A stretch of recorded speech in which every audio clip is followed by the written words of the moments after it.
Hello, I'm Red Pocket Punch, and this is Watch Pocket Gaming. Yes, it's a terrible pun, and I need a better intro. Let's go. Alright, doing it live. So, this is my video talking about the new stuff that's in the beta. Look, the menu's different. Some people are like up in arms about this. They really miss the bright yellow buttons. I really don't mind either way. Just a little thing. Replays. Look at this. I can scroll normally and it's not really slow. These were a couple of changes. They made it so the replay menu doesn't go really slowly if you have lots of replays, and so scrolling won't skip over massive chunks. These sound minor, but I am so happy because I have a lot of replays. And like, if I do this in the non-beta version of the game, then I'd like scroll once and it'd take me back like a month, maybe. So I'm really happy about that. They also added some extra stuff into replays, but to be honest, the big things to talk about are AI Station 205, the new bot, and the change to the shop. Now, let's see. I'm going to put random naught on so we get a lot of different bots. But otherwise, I think just the basic game should do fine. AI 205. Oh, wait. I meant to go random naught on death, not random naught. Hang on a minute.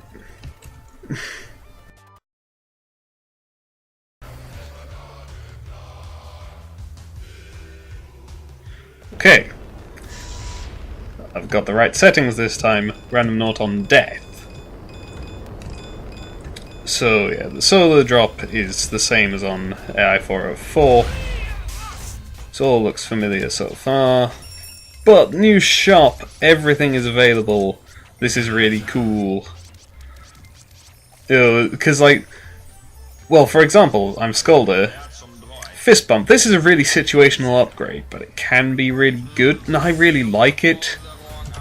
But in general, it was never like worth devoting a slot in the loadout to it,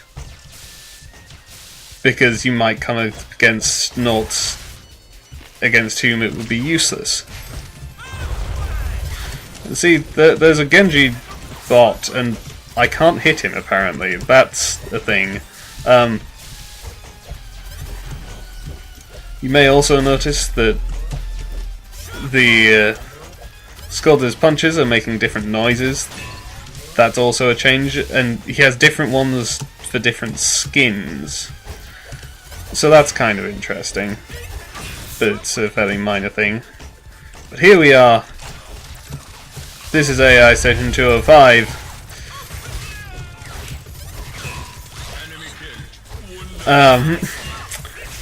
It's pretty cool. There are flamethrowers.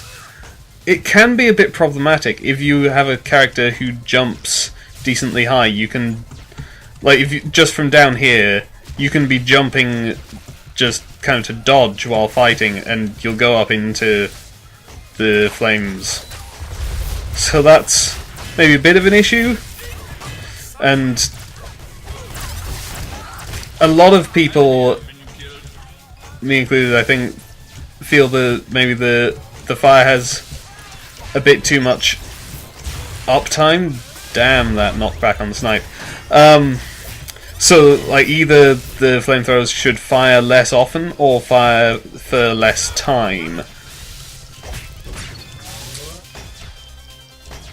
But otherwise, it's cool. It's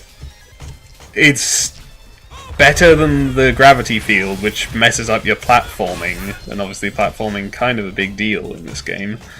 And there are 2 lanes. It's brilliant. And this turret is going down really quickly, apparently. But yeah.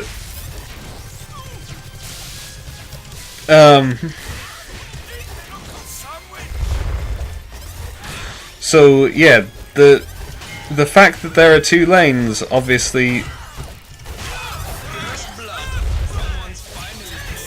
means it solves like I think the big problem that I was talking about in my video before this one, talking about the problems of AI Station. Look, yeah, the fire isn't that big of an obstacle to Nauts dropping down, because obviously you fall pretty quickly, so you're not going to take that much damage on the way down. It's the way up that's the issue. I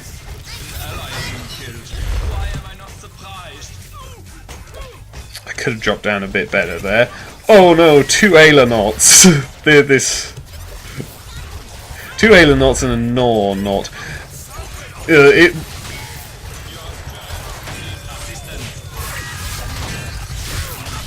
And I died. And now I am a Swiggins. It feels a little bit like that they might have picked which bots to add specifically on the basis of which ones would annoy the players the most. Like Nor, Ayla, Raylin. But, new bots is just really good. Let's have Solar Tree.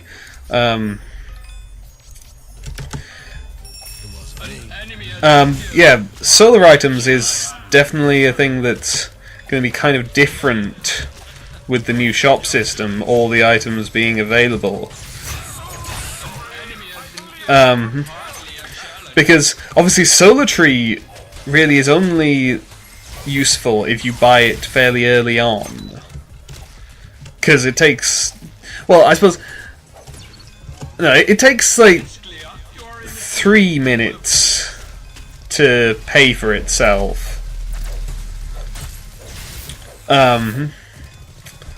So like that's not so bad, but it takes then like an extra 10 minutes to get you more solar than you'd get from Piggy Bank. So if you join later on, it would make much more sense to just take Piggy Bank. Whereas of course Piggy Bank, now you have the option of taking it at any point. So when if you have it in your loadout, you may as well just take it right at the start to get that advantage instantly. Now, potentially, if you just kind of fall behind a little way into the match, then you can take Piggy Bank to even things out a bit more again. Yeah. So this is an interesting thing. The layout of AI 205 means it is the only map where you can attack a front turret from behind.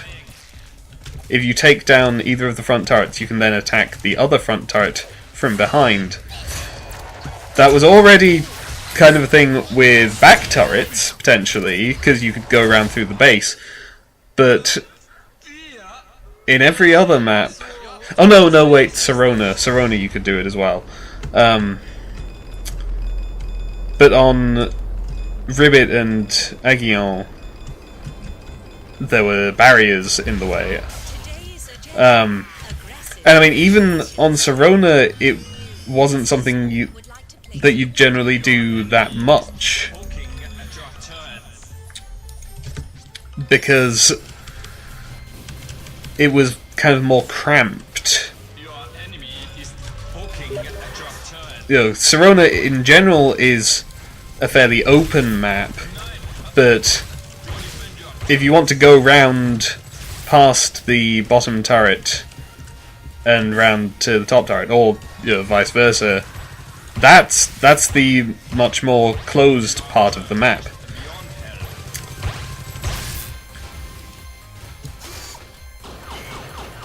There's nothing here. That was pointless.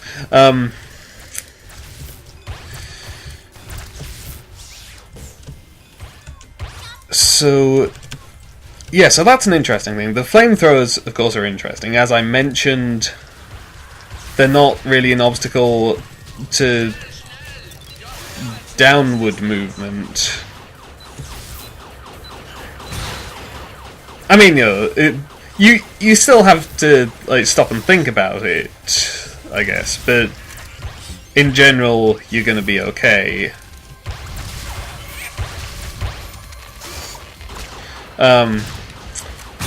But to upward movement, I mean, look at this.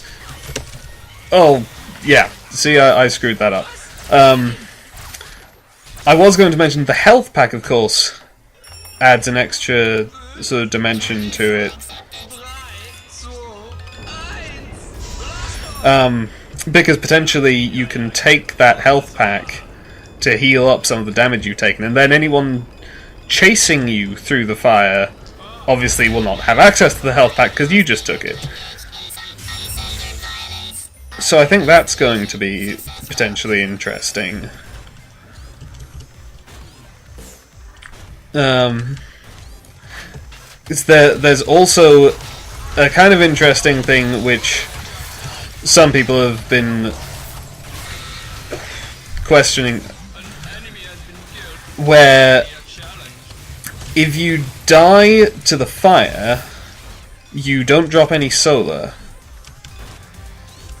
I mean, like, the enemy team, I'm pretty sure, still get the 30 solar each because you died. But the extra 30 solar, which would be given to whoever killed you normally, or like if you died to a droid, would be dropped on the ground. That doesn't happen with the flamethrowers. See, like, that frog bot just dropped into the fire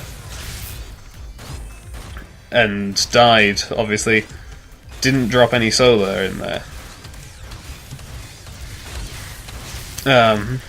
Another point to mention, of course, is the Sentry can charge up his black hole in the flamethrowers just like he can with turrets and solar bosses. So that's potentially a balance thing. I mean, it must be said, like, some of the Nauts who were problems on AI 404 are still going to be problems on AI 205. Because, like, I mean, the bottom lane is still, like, roughly the same.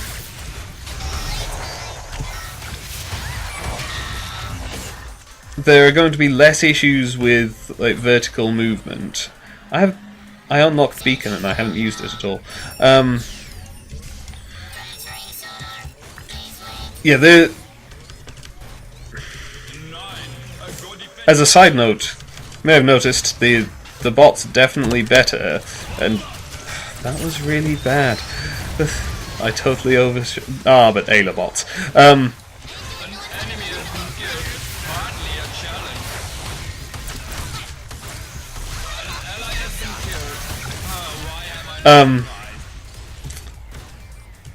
Yeah, the bottom lane is still, like, roughly the same. There's more potential for vertical movement because the gravity field, ironically, kind of worked against that because, well, I mean, it made your falling more predictable, so it was harder to dodge with that, whereas now it's back to normal movement vertically.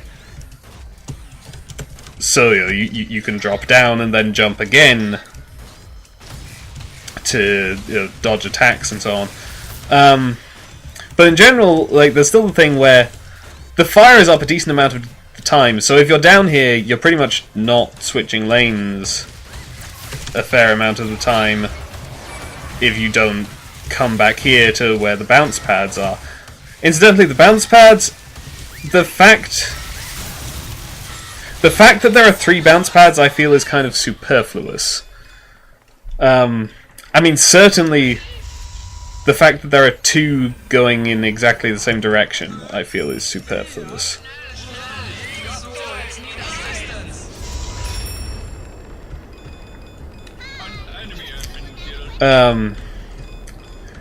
And then, obviously, the third one goes straight up to right behind the top turret.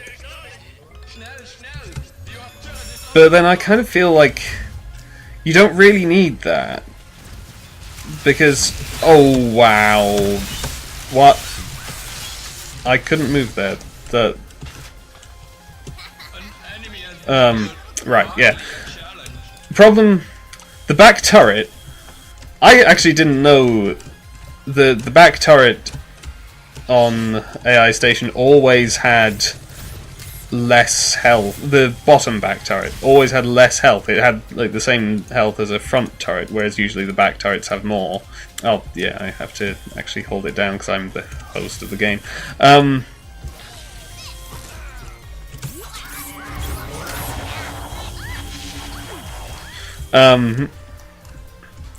So yeah, I didn't actually know that.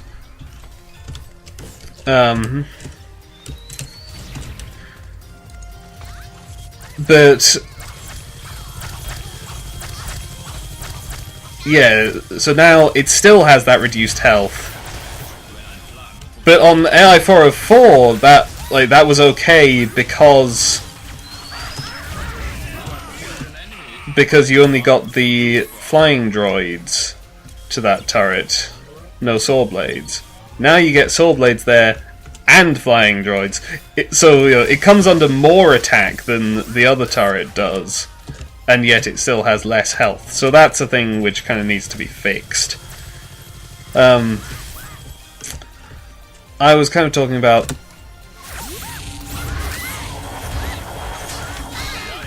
what knots will be kind of good on this map. So yeah,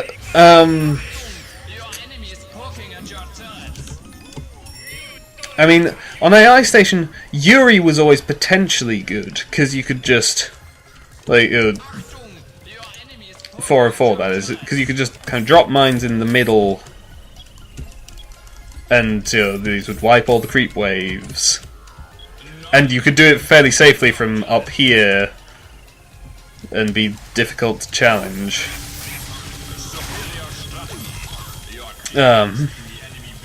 Bots are better, but they're still like not that bad. Not that good, rather. But like that's much less viable now because there are flamethrowers up here. If you just hang around here dropping mines, you're gonna die. So you have to come down in reach of the enemy noughts, and apparently we just won, so I guess, well, I can rematch because I was nowhere near finished. I'll just go random. Okay, Yuri again.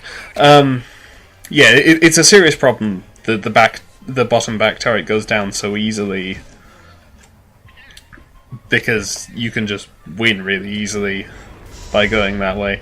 I think, like, also, like, on 404, going into the back turret, like, you could already get it down fairly easily if you really wanted. But the trade-off was, it was kind of risky to go in there because it was fairly cramped and the enemy team could just, like, come and trap you there.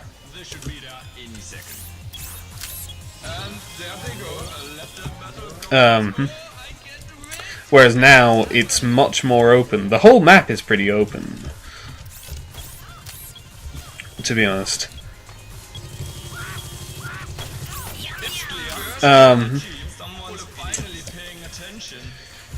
But yeah, I mean, in general, I kind of like that. But it means that there's far less risk for going for the bottom back turret. Now, I don't have time warp. I can't use it. Nope, nope. So apparently, I think I saw someone on the forums said that if Nor dies in the fire, his weedlings don't go, which obviously would also be definitely a bug if that's true.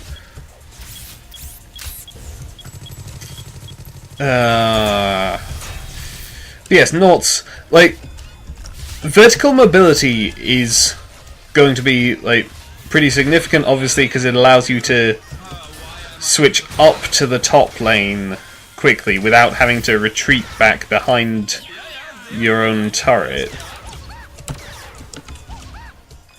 Damn, this new clunk bot. Even more OP than the old one.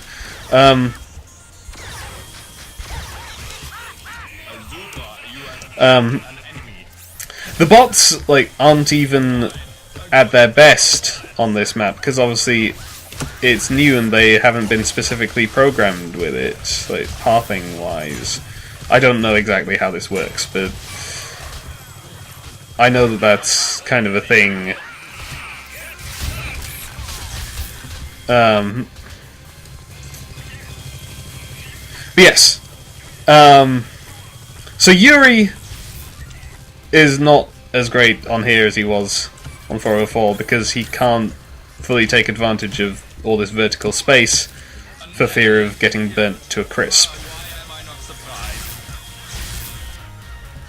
Nauts with good vertical mobility can obviously switch lanes quicker, like upwards. Anyone can switch lanes quickly downwards. But while the fire is up, they potentially risk getting themselves damaged in the fire while they're just trying to dodge attacks. On the other hand, given that like it's not so easy to go up that lane, if you're in the bottom lane, pretty much you're in the bottom lane. Which then means... yeah, because this is why the bottom turret will go down quicker than the top, because it still has the flying droids. A few people have said like maybe the flying droids should, instead of going 1, 2, 3, maybe just go 2, 4, and then split evenly between the top and bottom lanes.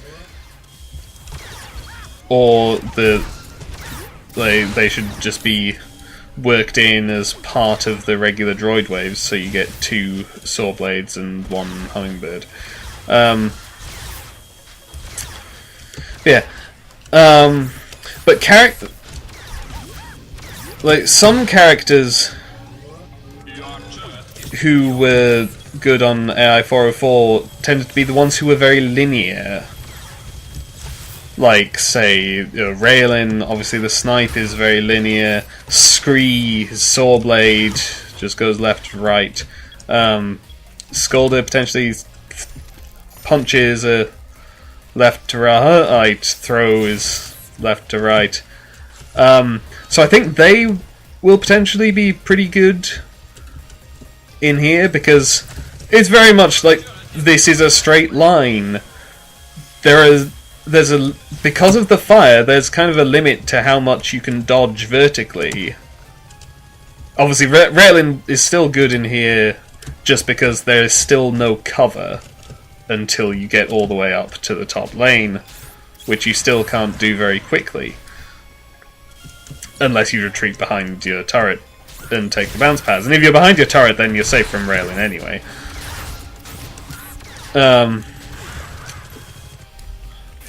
As I recall, some people have said the top lane is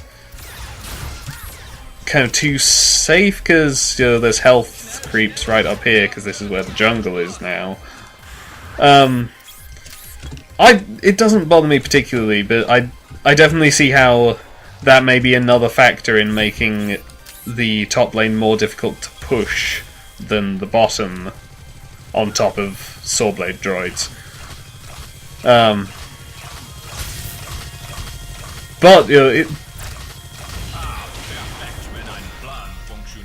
so yeah, oh yeah, I was saying like Nauts were very linear. I mean,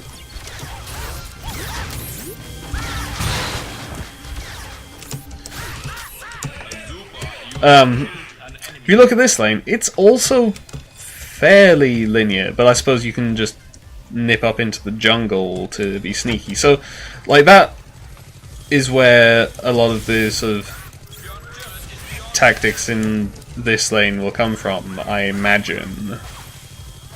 And so again, vertical mobility is kind of key. So yeah, definitely vertical mobility is going to be a big deal. It allows you to switch from bottom lane to top without having to run back behind your turret. Well, in a timely fashion, without having to run back behind your turret. It allows you to just nip up into the jungle while you're pushing top, and quickly get spare health.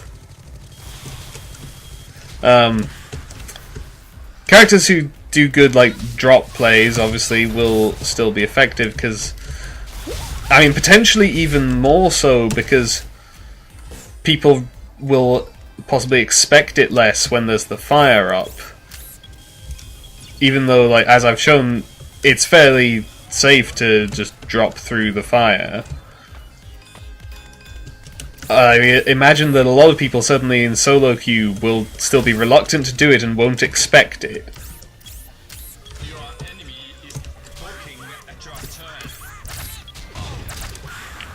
No. Goodbye, frog. Turret's down. I'm gonna buy some upgrades. Oh yeah. Solar totals rather than levels. And apparently I'm getting out leveled by the bots.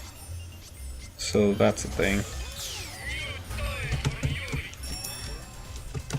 But yeah, I mean, of course, in this circumstance, if I want, I could buy Piggy Bank right now to kind of try and even out the disparity between me and the bots. It's not that big a deal because they're still bots. Even if they're better than the old bots, they're still bots. I probably couldn't do what I did to the old bots. I probably couldn't give them 5,000 solar only by my base abilities and utility row and then win as Voltar. But I can still beat them. It's just that now I have to try. Sometimes. Scalder again. I actually have no idea what Scalder's punches like sound on the default skin. So I've only tried Demon Scalder and just, what's it called? Honeydew Scalder. Oh. Yeah, they just sound like normal punches. Well, the old normal punches, I mean. Let's go fist bump, because I can do that anytime I want now. I don't know if it's a good idea. I mean, it's not really a good idea. There's Raylan. I totally failed that throw.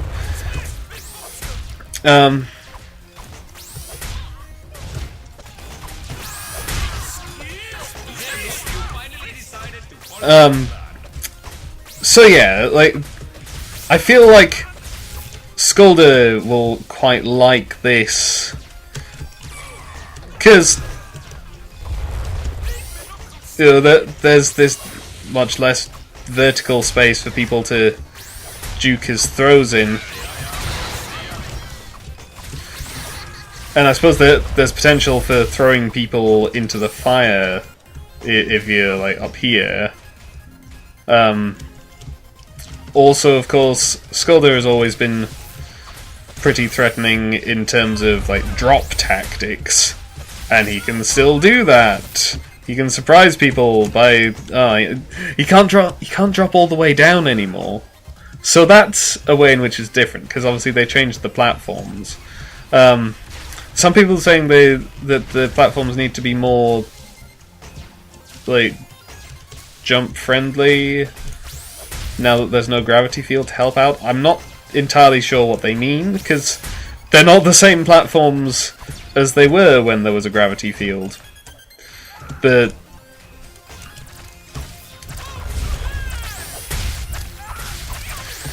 okay, so yeah, that's an interesting point, actually.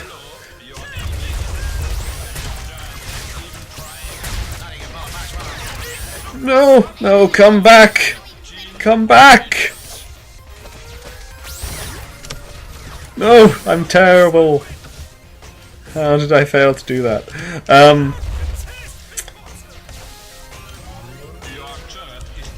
Yeah, it's interesting noting, like, in terms of drop tactics, the quickest way to drop is like that, I think. And it gets you straight through the fire. But in general, like, if you're wanting to do, like, a drop throw as Skoldir or a drop splode as Clunk, then really what you want to be doing, you want to be coming down here, because they're probably defending their turret. And that will actually take longer now. It'll be more problematic, because there's platforms in the way. So that might be a mitigating factor.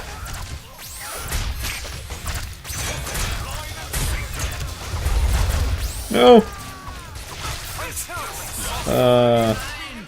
Yes, droids! Okay, that's weird. I never knew that happened, though it makes sense. If you kill someone with dot, with random naught on death, then you end up with, like, impossible kill notices. Penny doesn't have a dot.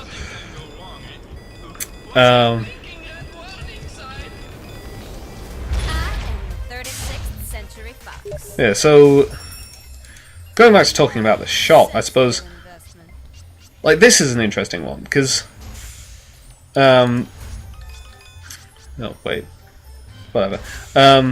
Say, like, if I'm up against a team who would be kind of vulnerable to being knocked back into our turrets, if I can get behind them, then maybe I'll specifically go for this sort of build.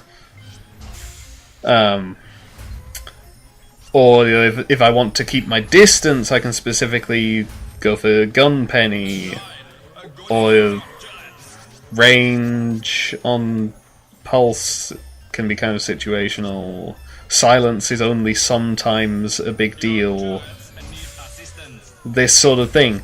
I can make these decisions on the fly. I have no idea what this build is that I've just given myself, but I'm sure I can work with it. I should probably get some auto attack damage, though.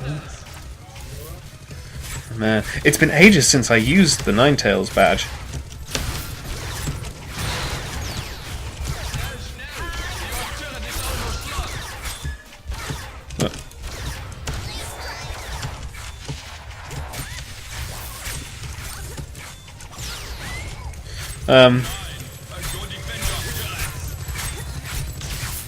Man, that was not nice. No! No, I do not want any Genji.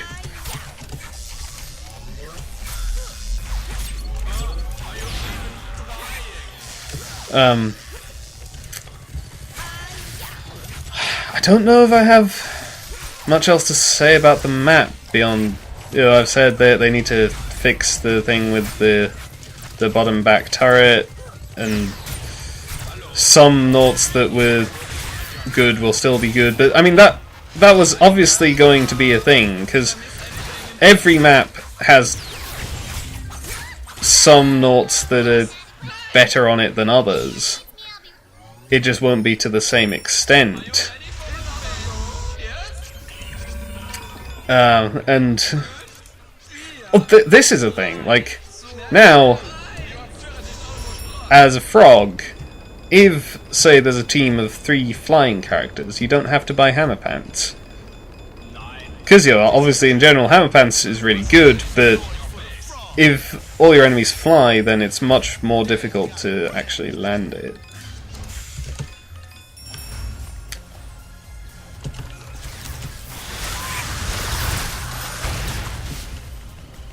possible I could lose this match, because I've been paying more attention to what I was saying than I have to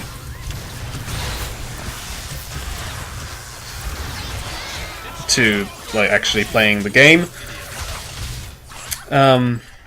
Recording things live is difficult, man. Let's go.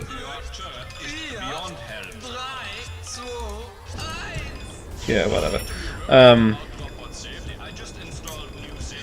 I mean, with the new shop, definitely I think a lot of people will just stick to the builds that they're used to, and that's perfectly reasonable because those are still good builds. Just because you can take anything you want doesn't mean that you have to change the way that you've been playing, because the way you've been playing is still effective. But, I mean, certainly I imagine at higher level play people may get more use out of it. But, I mean, the thing is, like, at the moment, because you have to pick your stuff in advance, most people go for builds that are fairly all-purpose. And so obviously, builds that are fairly all-purpose will still be pretty effective. They'll still work for the same reasons that they work now. It's just that you can customize. Like, if you see an enemy gnaw, you can always take regen. If you see... I don't know.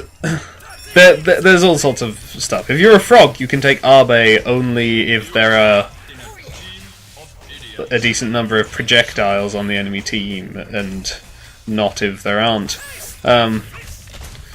That's been one that the forums have been going crazy about, like, Arbe is going to be broken now, and some people are less sure that it'll be broken, and I don't know. I know that there are going to be a bunch of changes, so I'm just waiting to see what happens, really.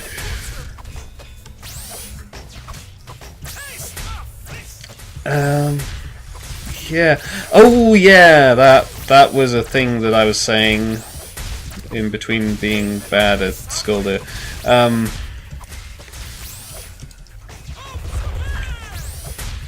So yeah, the thing is, like, on AI 4 of 4, a lot of the time, defending teams will defend up here.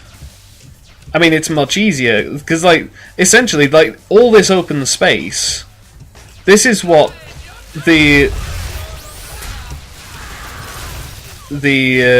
attacking team will kind of take control of.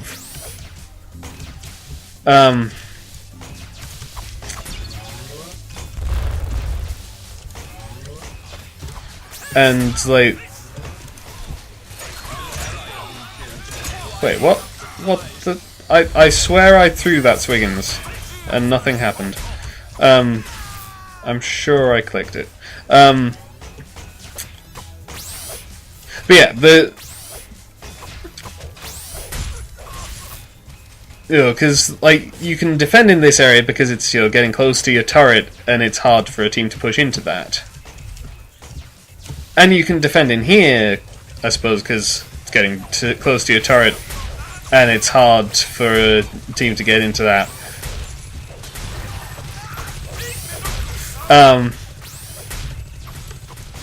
Oh no! Oh.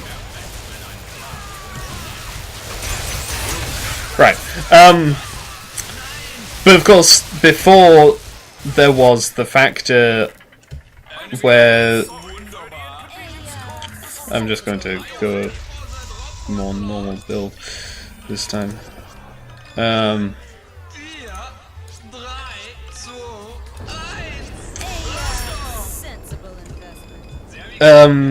Yes! Like, before it was generally less... There was generally less need to defend the bottom back turret because less people would attack it, suddenly in solo queue, because that was a really bad pounce. I'll remember how to play this game eventually, I'm sure. Because you could only get the flying droids to it in general, whereas now you get regular droids to it as well. It's much easier to push, and I mean, I kind of find this good because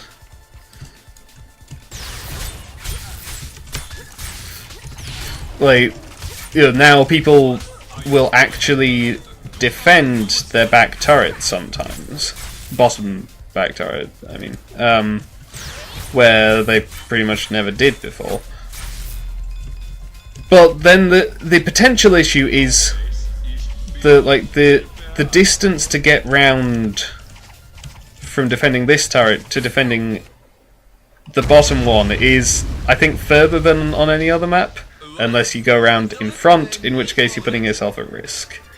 But in general, I'm mostly withholding my judgment until I see how this plays with actual people, when some things have been fixed and so on, like the bottom back turret has too little health. In general, I'm very excited, and it's very difficult for me that if I want to play the game normally, I have to go back to the normal version, which still has AI Station 404 and the not updated shop. And because of the updated shop, every time I switch to the beta and then switch back, all my builds are not there anymore. But yeah, I think it's a very exciting time. And yeah, see you in the next video with more cool things, maybe. There you go, new replay features. Graphs. Aren't they exciting? Maybe.